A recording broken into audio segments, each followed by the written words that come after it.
Hi everybody, and thank you for joining me for another episode of Devotional Diva.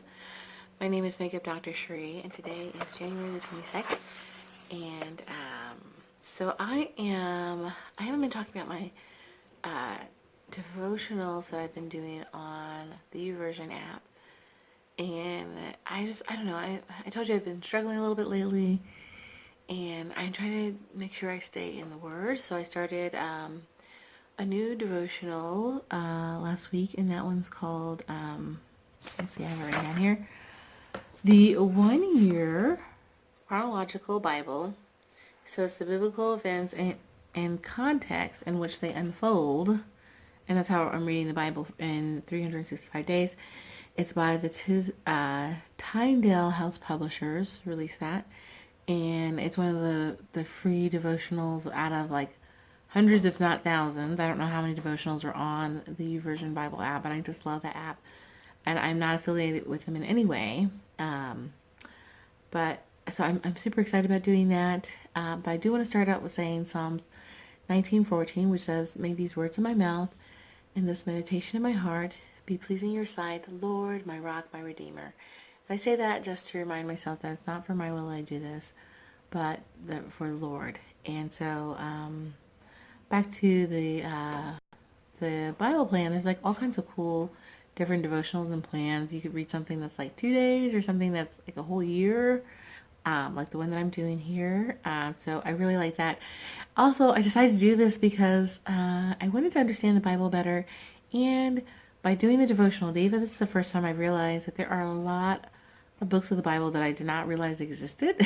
Because I think a lot of times in church, pastors preach on the same general chapters, and not that anything is on them, but just that it's up to us individually to learn more about the Word of the Lord. So that's what I'm trying to do, because I'll be looking through there for some stuff, and I'm just like, what? That's a book of the Bible? And I'm like 44. I'm like, oh my gosh, how do I not know this stuff? So I'm just getting started. And with the chronological Bible, so that should be interesting. It's not, the normal. You guys know what I mean. It's listed like how things occurred, so it should be interesting. I'm excited to try that. If you guys have done that, already have done that devotional before, let me know. I'm going to put a link to it below as well. But I do have some Bible verses here today, and just about staying in the Word. John 1:1 reads, "In the beginning was the Word, and the Word was with God, and the Word was God." So we want to stay in the Word because we want to stay close to the Lord, close to God. Matthew 4:4 reads, "Jesus answered, 'It is written, man shall not live on bread alone, but by every word that comes from the mouth of God.'" And it's so true, that it's reading and staying in the Word is like feeding ourselves spiritually. And we'll go through the motions, and we'll, you're not going to wait and just eat once a week on Sunday and expect to be okay the rest of the week. No, you have to eat every day to keep your physical body going. So spiritually, we need to have spiritual food every day as well.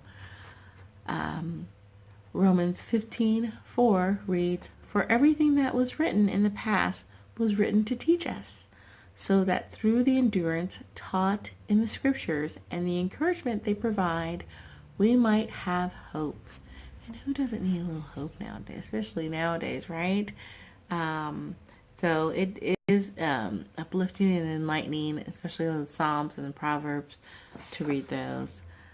Matthew 7:24-25 says, "Therefore, everyone who hears these words of mine and puts them into practice is like a wise man who built his house on the rock. The rain came down, the streams rose, the winds blew and beat against the house, yet it did not fall because it had its foundation on the rock." And so I feel like staying in the Word and learning about the Word is like building your foundation on a rock, so when tough times come, that you will not be shaken, that you will not fall. So if you all are interested in learning more about the Bible, or if there's different devotional plans or books that you've read about going through the Bible, or if you've just been able to sit down and read the whole Bible straight through, I'd love to hear from you. I know sometimes I have, not sometimes, I have had difficulty doing that. That's why I am doing it through the devotional now. But again, I'd love to hear from you. Thank you so much for joining me today. If this is your first time or if you're a return visitor, I really appreciate it. And I will see you tomorrow. God bless.